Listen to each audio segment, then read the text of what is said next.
My lords, ladies and gentlemen, hello, welcome back once again to Rimworld and the Northeast Miskatonic as we pick up where we left off last time after fending off a rather sizable tribal raid in which we captured one of the raiders, as we can see there in the left of the screen in our prison cells.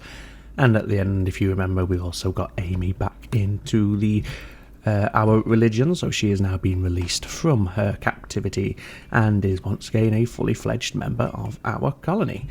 So things are back to as they should be by and large, and going pretty well for us as it stands. Obviously we were working on our defensive structure in the previous episode. That still needs a bit of work, as we can see there's a few cells that are missing. However, we do still... oh no, we don't have a good stock. Oh yes we do. There it is. Yes, we did collect up a lot of the sandstone chunks that were lying around, and they're back here now. Now, with Amy being back, one of the things we can start doing once again is the incantations, and this is going to help boost our corruption levels. However, to do that, we need to get Amy back into her previous role as the Great Nameless. So let's do that first of all. So we'll do a role change, and we want Amy as the role changer, and she is going to be the Great Nameless. So let's begin. Yes. Obviously she already has the gear, so we don't have to change her outfit at all. And Pamarkan, our prisoner, has now contracted sepsis. Just have a quick look how he's coping with that and the infections that he has. Well, the immunity is almost caught up there, although it hasn't there, as we can see. The sepsis is the one that troubles me, and I'm starting to think that attempting to keep him alive is not going to be worth it. So, oh, what do we have here? An animal farmer named Chris is crashing nearby. Chris is Bourne's father. Okay, and he's dropping right outside our base. Well, let's have a look at Chris, shall we? Obviously he is in a different ideology, but he does have some nice skills and some nice passions in some key skills. Medical, crafting, animals, artistic less so, but construction.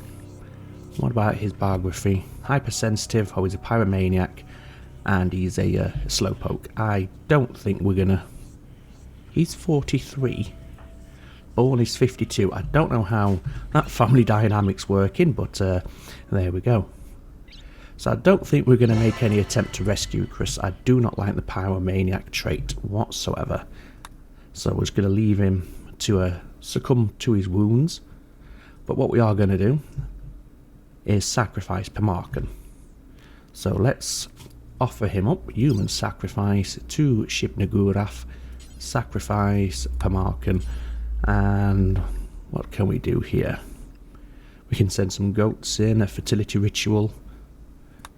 I'm quite oh no, it's for the colony's fields. Okay, so I guess that would give a growth bonus to our little farm area here. I don't think we need that. We'll just go for favour. We'll keep building up the favour, I think. So yes, we'll do that, and then we shall start the sacrifice now. Q will go and fetch Pamarkan.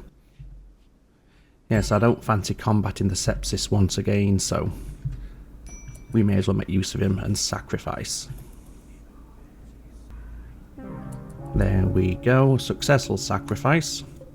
Let's see what that's done here. We're still only at tier 2, which is watched. The more we can boost that, the better it's going to be for everybody. And now that we've done the role change for Amy, we can do the incantation. Expected quality of 69% is not bad. We could still get a lot more from this room impressiveness. As we can see, we're not even 50% of the way there. 48 out of 120. So let's begin. Hopefully we'll have a decent one here.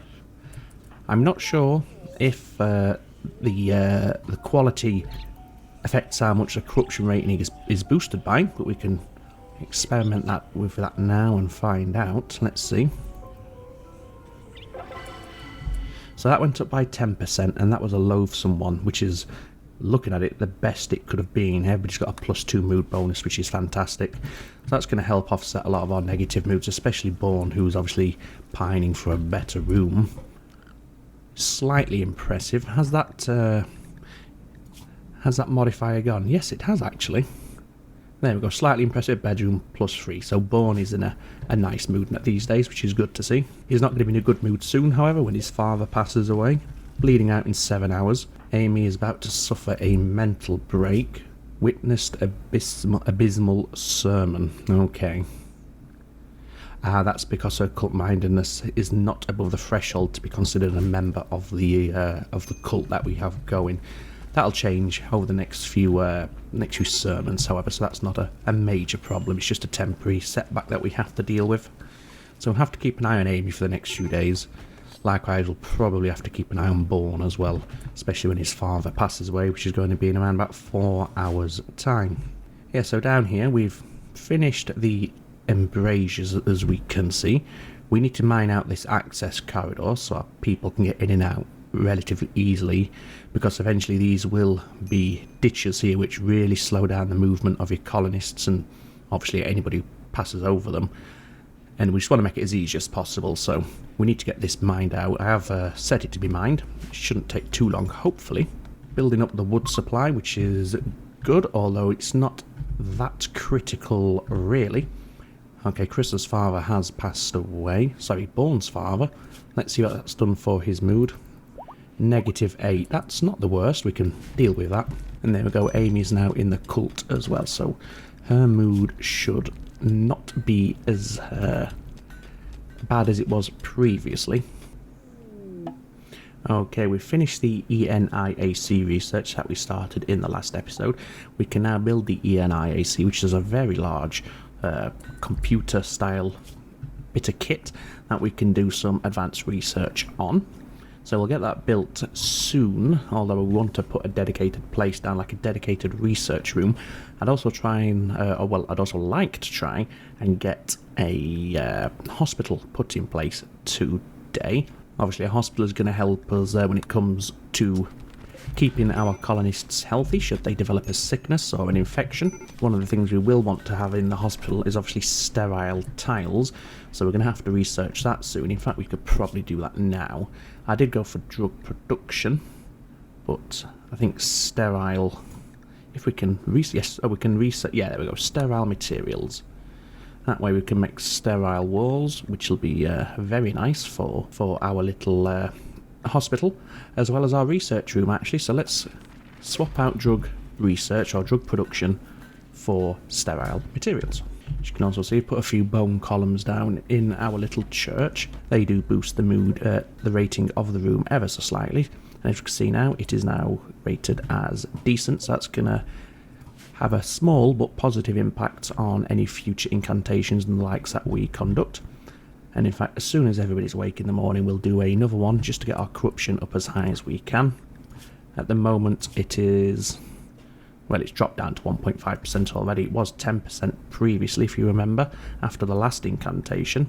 So we really need to start pumping out these incantations on a more regular basis, especially if we're going to start accepting survivors and rescuing or capturing downed colonists. Yes, that was a blasphemous incantation, so not as good as the last time around. And it has boosted the corruption rating by 10%. I just watched it go there. So I think regardless of the quality level of the incantation, you always get a plus 10% boost to your corruption level. Right, so yes, as I was saying, it would be nice to have some sort of hospital constructed. And I think we'll have our hospital perhaps in this area here. We've got a pretty free space at the moment. Obviously we have this Forbidden Knowledge Centre there at the moment, but there's nothing to say we can't move that, and in fact we will move that. We'll put it over here. Likewise, we'll want to rebuild or relay our horseshoe pin, and we'll put that just there. And that's going to free up this space, so we'll get that moved ASAP. And then we'll turn this little area here into a hospital. It doesn't have to be too big, and we'll still keep some sort of corridor down the side to allow access around the base without having to go through the hospital every time. Muffalo River. Oh, okay. How many Muffalo? It's just, oh no, it's 2 of them. Looks like quite a few more have wandered onto the map, so that's good to see. No, that one didn't go Manhunter. I thought they did. So let's finish off the Muffalo and get it hauled back. We have a caravan from the agency And there is Bourne's sister as part of the caravan. We'll see what they have to offer. But for now, let's get started on planning out where we want this hospital to be.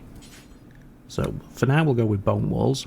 We'll have to relocate that. We can put that just, I think there's going to be fine. You can see here now that Q and Quinn are making a start on these reinforced ditches that we mentioned.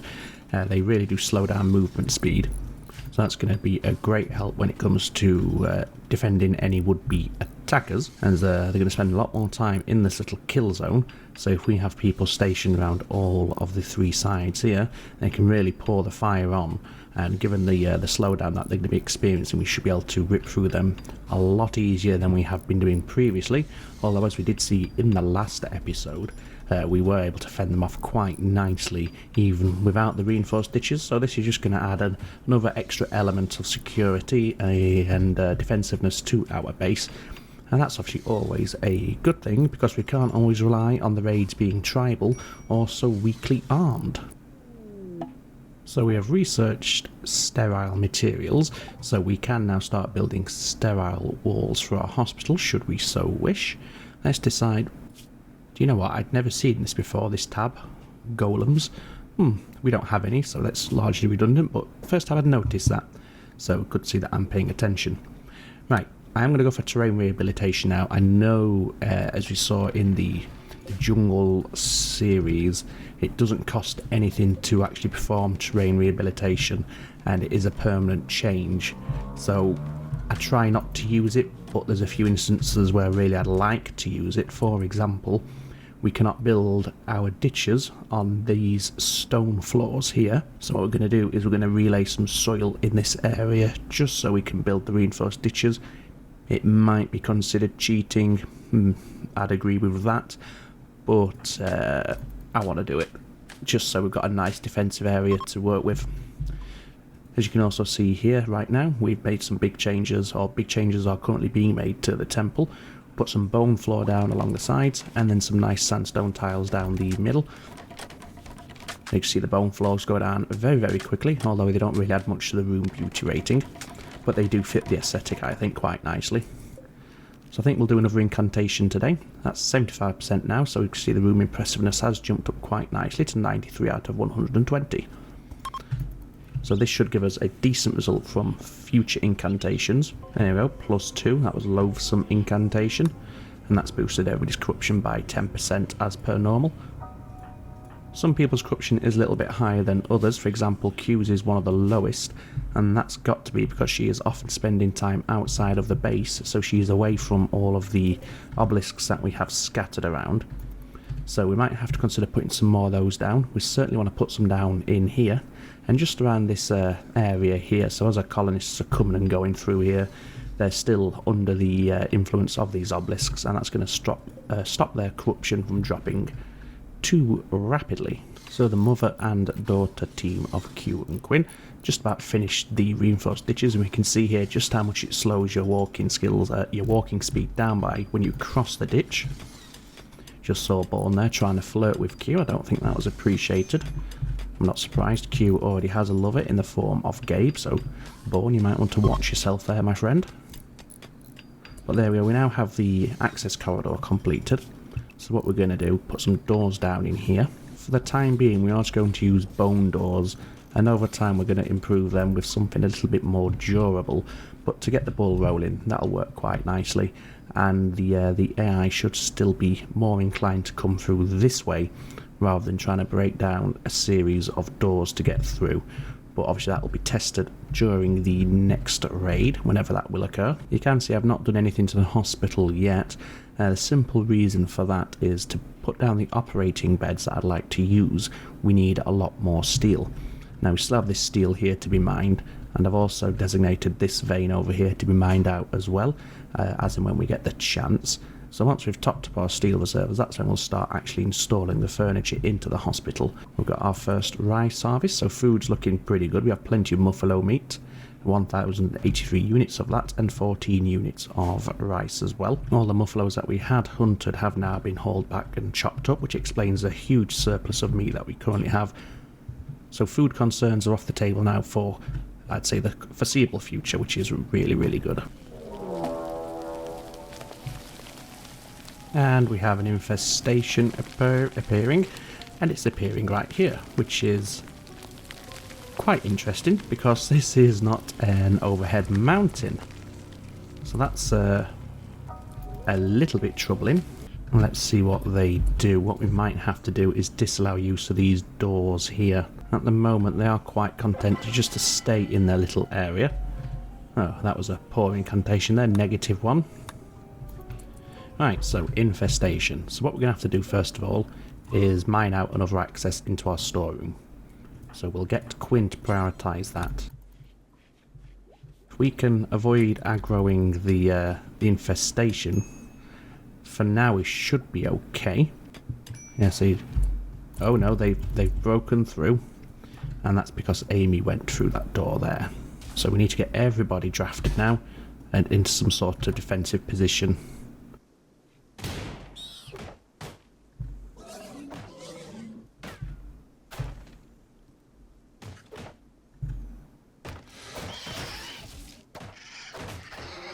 So they're now wreaking havoc in our base. And they have calmed themselves down, which is good.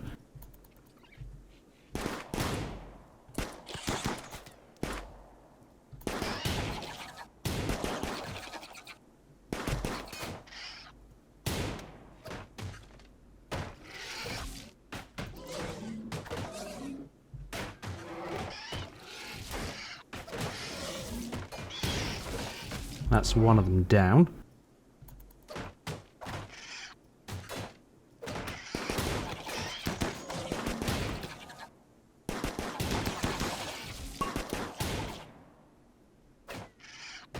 So it's going to be a lot of kiting for the next few moments while we thin all these guys out. But one down. It's another down, or at least incapacitated. Get yourself back, Q. Come on, that's it.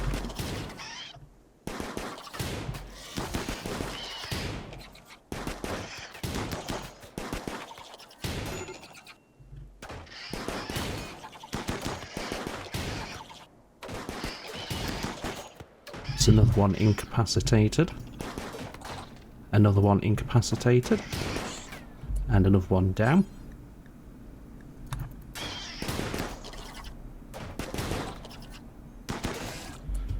Just finish these off because we certainly do not want them to be getting back up. What we got left? Is it just a little spellipede? Well, I think we might... Yes, I think it is. And I think that's them all taken care of. Just get rid of that mega spider. That's the infestation gone. So now we can reallow use of all these doors, of course. And have them take down the hives. There we go. Infestation dealt with. Not too... well, we lost one bit of wall there. Obviously some of our structures took a bit of damage. They did destroy the chest table, which isn't the worst thing they could have destroyed. We didn't lose anything too valuable or too expensive in terms of resources to rebuild, so I'm happy with that outcome. What we do want to do, I think, is actually put some lights down in this area, because I think that's what's triggered the spawn. So let's go ahead and do that. How much steel do we have? We have 44 units, so we've got enough for a fair few lights to put in here. Let's get everybody undrafted. We may as well allow use of the jelly. It does give a nice mood boost, so it's worthwhile taking that. It's safe to do so after all. I'm just going to put a few torches down until we can run some power conduits into this area here, because this bit is still in darkness and we need to get that illuminated. We could probably do put some lights in our little storeroom as well to prevent any infestations occurring in there. Likewise, maybe put a few in here as well. But for now, I think we are pretty safe. I don't imagine there's going to be another infestation so quickly. And hopefully if there is one, we can deal with it as well as we just did there. So we're going to have another incantation. As I said, I really want to keep pumping these out to get our corruption not to 100%, because then they will suffer a mental break. But if we can get it and maintain it at around 50%, that'll be nice. What do we have here? Now unfortunately we can't have a look what Pains would bring to the table if we were to accept this quest, so I'm just going to disregard that one I think. Another poor incantation there with -1 mood modifier, and now begins the repair work around the base. So I think we'll leave it there for today. Fighting off the infestation was a big win, and we did it with well, we took no damage whatsoever, either in terms of personnel, and aside from a chess table that we lost, I think we handled it very, very well. It could have been a lot worse indeed, so got to be pleased with that outcome, of course. So yes, on that note, we'll end it on a high. It was a nice thing to have to deal with, a bit of excitement, and yes, credit to the 5 colonists. They conducted themselves very well there, and yeah, the infestation was never a major problem at all. So I hope you enjoyed the episode, a little bit more exciting, our first infestation. And yeah, we'll see what the future holds for our 5 lovely colonists. Well, that means for me to say for now is, as always, ladies and gentlemen, take very good care of yourselves. It's ta-ta for now.